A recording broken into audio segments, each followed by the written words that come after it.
wants to wait for the world to change, to feel good, to feel better, to feel peace, to feel abundance? Who has faith that if we wait long enough, it'll happen, it'll be worth our wait? Who wants to wait for the world outside to change, for us to feel those things? Anyone on that plane? On that jet to outer space? Who wants to wait to win the lottery or to get a divine inheritance, someone that you didn't even know existed, that aunt or uncle somewhere that left you money? Who wants to wait for that to happen? Who wants to wait till you turn a corner and you meet that someone that all of a sudden has all the things you didn't have that you've wanted? Who wants to wait for those things to feel abundance? Do we need to wait for those things to feel abundance? No, we don't. But isn't that the human condition?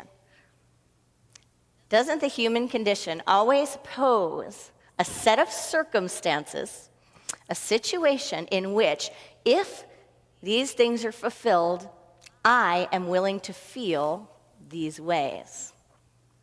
And we have these desires, do we not?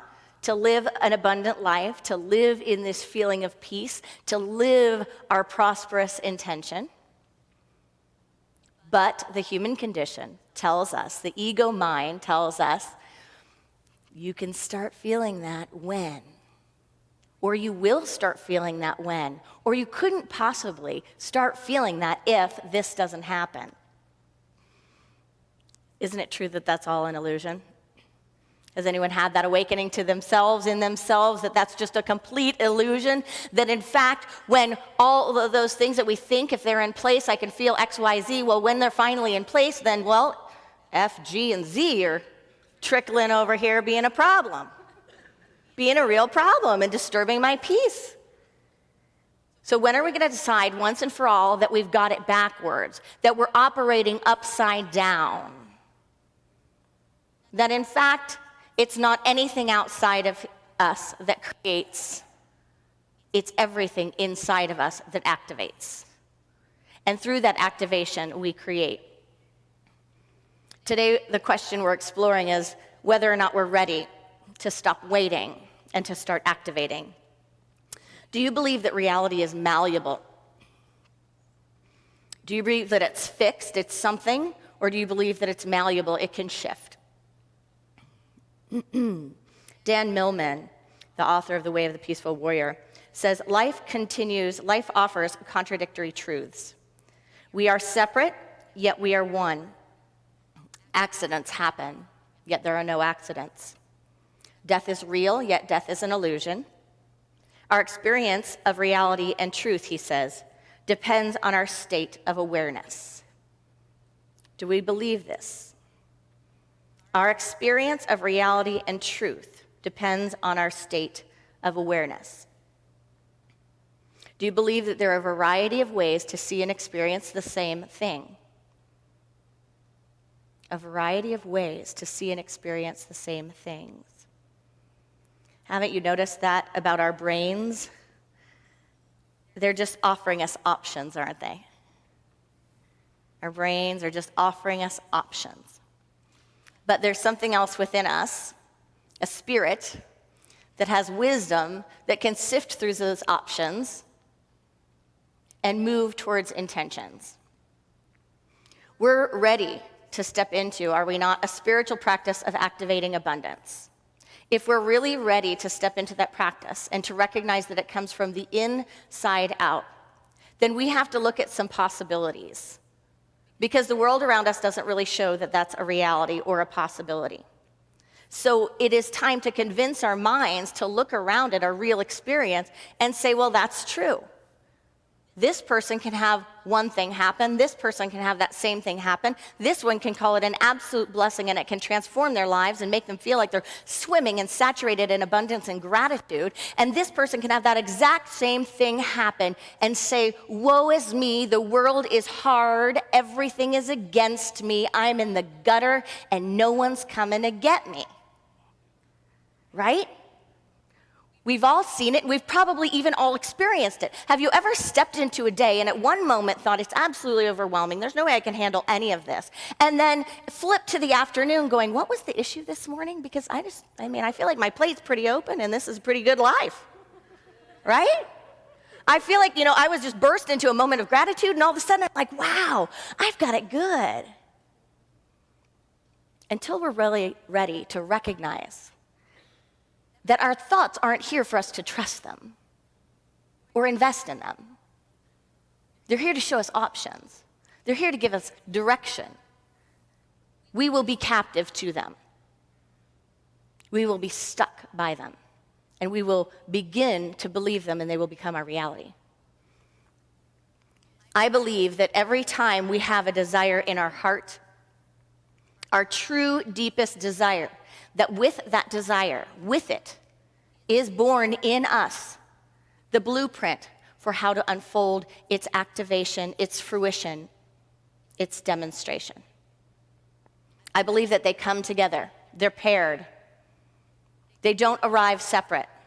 The illusion is that they arrive separate. I have a desire, and then the lack of the resources to fulfill that desire. But I believe the spiritual truth is that they are married, they are merged, they're the yin and the yang. That if one is born in us, we can trust. If there is an urge, a desire that is spiritual, that is grounded, that is founded in love, in truth, and wisdom, then there is also everything needed for its fulfillment. The problem is that we often think that's going to come from outside of us. We often think it's going to be handed to us. We often think that there's somehow something that I can do outside that's going to generate and create that. But activating abundance, yes, is an inside job. And we are the vessel through which abundance flows and through which it originates. To receive the abundance, we're called to become the flow. To actually become the flow. In one of the books that we're working with, John Randolph Price's book, The Abundance Book, he says, students of the mysteries were instructed in the use of innate radiatory and magnetic powers in exercising dominion. By working with the rhythmic energy of self, whatever form that was needed for exchange was brought forth as an instrument of goodwill. He also says that we are here to explore the frequency of our fields. Explore the frequency of your field. The energy of opulence and the shift from a consciousness of effects or materiality to a consciousness of cause or spirituality. He goes on to say that we're learning how to release the divine energy from within and transmute discord into harmony, ignorance into wisdom, fear into love, and lack into abundance. Does that sound like something hopeful? To think that we can activate those transformations that we have within us in every moment, everything needed to make that shift? The problem often lies in these three things: balance, alignment, and our agreements. Balance, alignment, and our agreement. Let's take balance. Everyone, for a moment, if you would, with me, gently close your eyes and feel your breath. Just inhale and exhale naturally. Just feel that.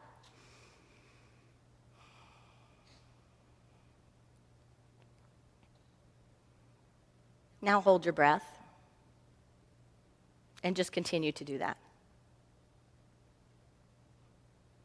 Just keep going. Keep going. Just keep holding the breath. And then gently open your eyes. But keep holding your breath. If you're laughing, you're not holding it. Just keep holding it. Can we do it? Is this not just clear evidence that we are circulatory beings, that we do not exist separate from each other, that in fact all of life is made of balance, right? All of life is an ecosystem, a spiritual ecosystem. We are an inlet and an outlet. We've heard this, an inlet and an outlet of God, an inlet and an outlet of Source. Just like we can't hold our breath, so does the universe operate. In nature, you see it all of the time. There is something that gives and something that receives, and there's balance. And whenever it's out of balance, whenever it's out of harmony, there's a problem, right? There's either a problem because there's too much and it's saturated. There's too much. Or it's a problem because there's too little, right? And it's this that causes an issue. But once balance is restored, once harmony is restored, everything is healed. Everything has wholeness. And we're the same.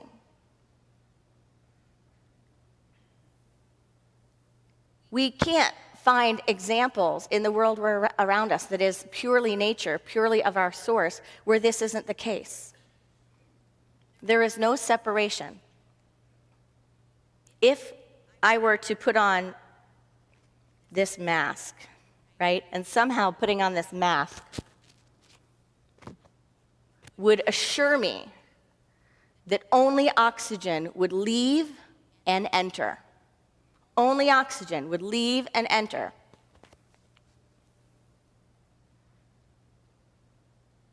Would I live?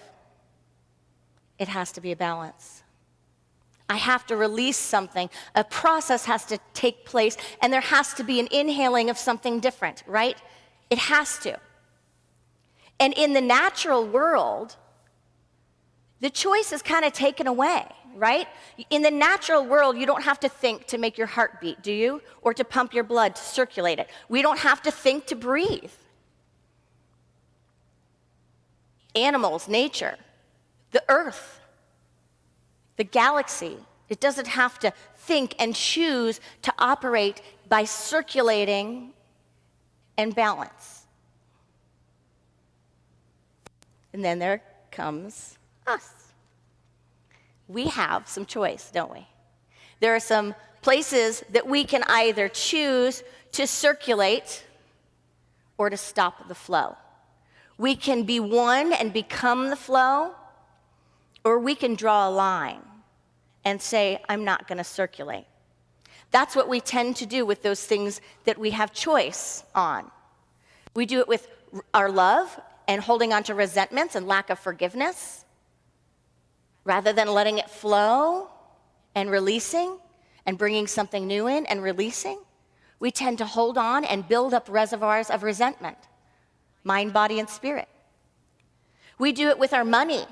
We tend to say, oh, I'm a separate self, so this is all going to me. I am only going to source this and what I consider to be mine.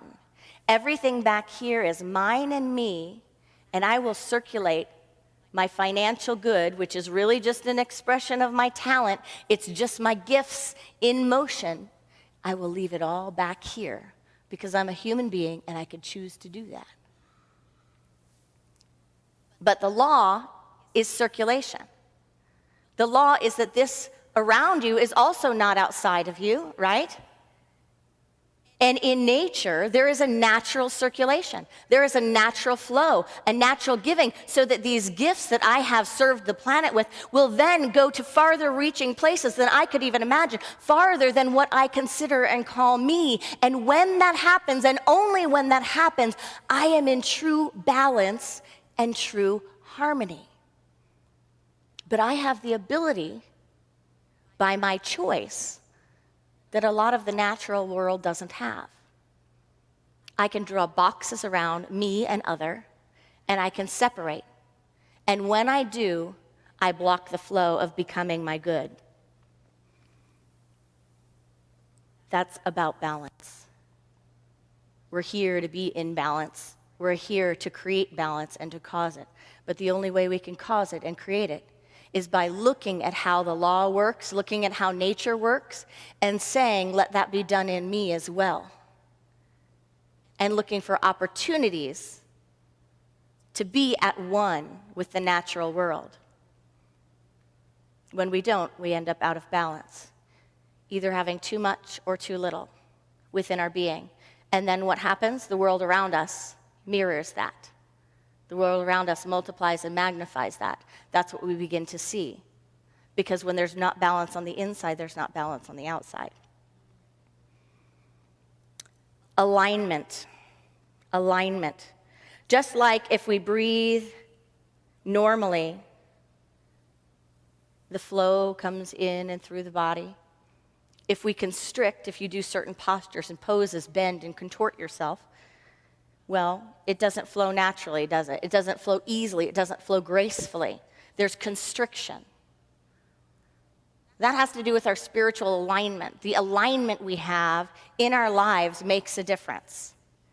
Now, in the natural world, they don't have to do too much. There's not too much that has to be done to get into alignment. But again, in this funny thing we call the human condition, we can believe one thing, but activate another. We can want something, but not match the receiving end of what it would take to get that, to demonstrate that. So if I'm not aligned with my values, if I'm not in alignment with divine law, then I'm going to be experiencing some constriction. You might have heard the phrase, God can do no more to you than God can do through you. If we're not willing to move from being a consumer to being a creator, we can feel weak or at the mercy of those who are creators. At the mercy of those who are creators. We will always then have a them that is doing something to the us. And that's a fine way to live. It's ordinary. But it's not empowered. It's not creative. When we're not in alignment, we're always at risk for something that we love to be gone because we're not creating it. We're receiving it through other people's creation, or we're just taking it for granted. If you've ever moved from one place to the next or had a major life shift, you can see and you recognize how in a moment when you recognize something's going to be gone, you shift into alignment. You take your values because you feel them. They become very, very real. They become very, very apparent to you. And you snap yourself into alignment with appreciating, receiving, creating, being in the moment with that which you value, yes? But without that practice of alignment, sometimes without the threat of something being gone, we get out of alignment. We begin to spread and leak our energies all over, and then we begin to take on stories. I don't have enough time, whatever. Fill in the blank with anything. It is endless, right? But the moment we recognize something's important or we value it, what happens? It's like we're time creators. It's like we're time creators. You think you don't have enough time for some appointments? Well, have a life experience that shows you otherwise, and all of a sudden, I got time for like 5 times a week, an hour a week, whatever it is I'm supposed to be doing. It happens when people fall in love, doesn't it? When people fall in love, it's like, oh my gosh, I got this schedule, yeah, I can't get anything done. And then all of a sudden, they're in love, and what happens? 4 hours of talks into the middle of the night. Saturday, I got time. Sunday, I got time. Monday, I got time. I've got so much time. Did anything shift on the outside? Nope. Something shifted on the inside. That's alignment. When we get in alignment with our values. I recently took a sabbatical, and I had a bunch of people coming up to me after and saying very, very thoughtfully, how they appreciate this time we create together. This time we're creating with this unique combination of individuals. Do we recognize that every moment is an absolutely unique and perfect combination of consciousness that will never be recreated in the same way? Can we live in that flow? Can we live in appreciation and in alignment with the magnificence of that process? It is absolutely magnificent. If we can live in alignment with this process, the moments we step into that alignment, we begin recognizing that the things we feel like we lack are just not even on our mind. We become disinterested in them. We become disinterested in what seems to be missing because we're so present to what is there. One person shared with me that they recognized that when they thought, because if you didn't get to hear it, the board president announced that I was leaving and just said leaving and then waited a while and then shared that there was a sabbatical and I would be gone for a month. So there was this thought of, okay, there's a shift. It's an end of a time. It's the beginning of a new time. Thought and body. So this person shared with me how they felt in that moment. And they shared that they don't always come to Sunday services or don't always show up to the things that they know they could because they know it's always there. They know it's always going to be there. So at any time they could come. And that this was a big wake-up call for them in going, I want to show up for what I appreciate. I want to show up for what I appreciate. So that's one step of alignment. One step of alignment is that I'm going to show up for what I appreciate. I'm going to value it. But here's the kicker. The next step in the spiritual progress and the spiritual path is not just to show up for it, it's to cause it. It's to create it. It is absolutely to become a creator, to recognize that it's not separate from me, and to stop waiting for other people to create it and to say, I'm going to create that myself.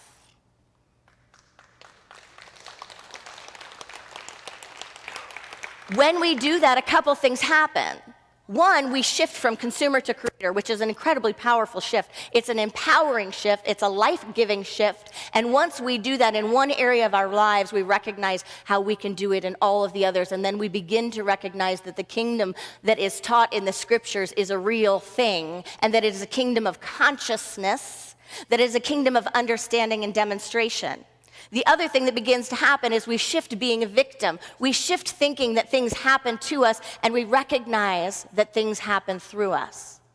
And when we are in alignment, harmony is the experience. And who doesn't want more harmony in their lives?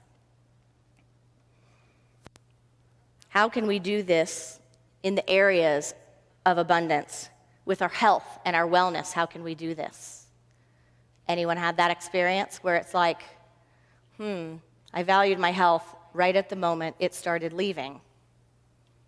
Rather than, I have a commitment to causing and sourcing my state of being, physical being, right? I have an investment. I am invested now. I am a creator of it.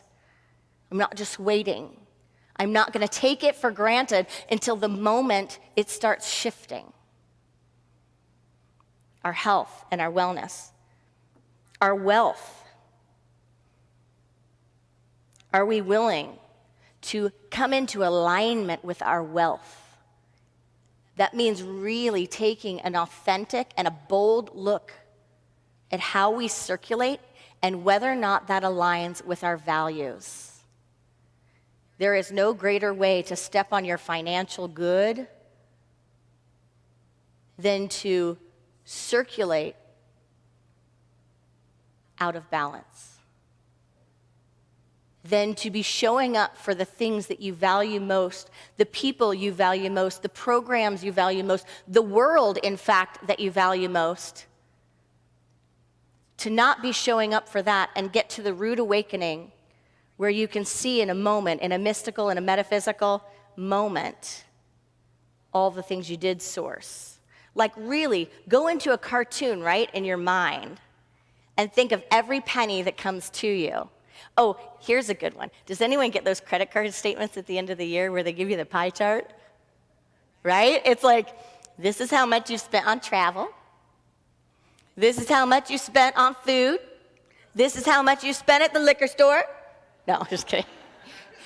But whatever it is, you can see your habits, right? You can see your patterns. So imagine doing a meditation. Imagine doing a conscious waking meditation of praying into everything that's in my bank account, everything that's in my wallet. Where is it circulating to? Look at that pie chart. Do I want to eat that pie?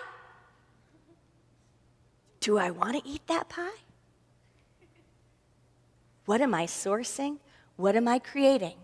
Is it in alignment with my values? Alignment is one of the most fantastic practice places because it is usually the place we're leaking the most energy. It is usually the place we're leaking the most energy. Love and relationships. Love and relationships. Am I sending the cards? Am I sending the letters? Am I making the phone calls? Am I reaching out? Am I letting someone that I may have had issues with in the past know that, you know what, I've done work around this, just so you know, I know we haven't talked in years, but just so you know, soul to soul, we're good. Even if I haven't worked through all my human parts, I just want you to know we're good. I'm telling you, take this off your soul, take this off your mind if it was ever on it. We're not waiting to find out someone has a condition, to fly out to see them or to spend time with them or to show them how much we love them. We're engaging in a practice of balance and a practice of circulation. And ideating what is ours to do, whether or not it's stepping into one gratitude a day, that is just one gratitude a day, and I will make a practice of making one call a week or writing one letter a month, whatever it is, but I will be mindful and I will take on a practice of circulating when it comes to the love that is in my heart so that I can get into alignment with my values when it comes to love and when it comes to my time. Our passion and our purpose. Do we give it the time it deserves?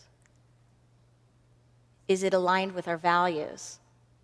The amount that we value living a life of passion and purpose.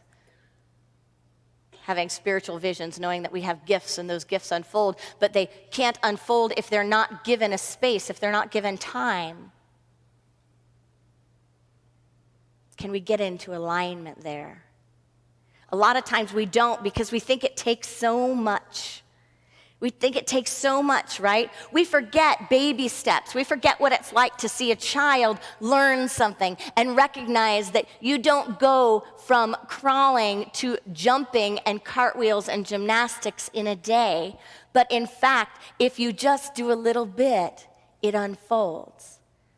We have these grand ideas that I have to do all this or it's never going to make a difference. But no, anyone that's practiced an instrument, anyone that's gone to a wellness program, incorporated walking or exercise into their lives, healthy eating, knows that it just takes steps. It just takes circulating it. The rest unfolds. But great things come from small steps. Great things come from small steps. So are we willing to crush that voice of the ego, and yeah, it's a little violent, to crush it, to lovingly release it? When it says, there's no point in even starting, there's no point in even doing a little bit, what I have to give won't make enough.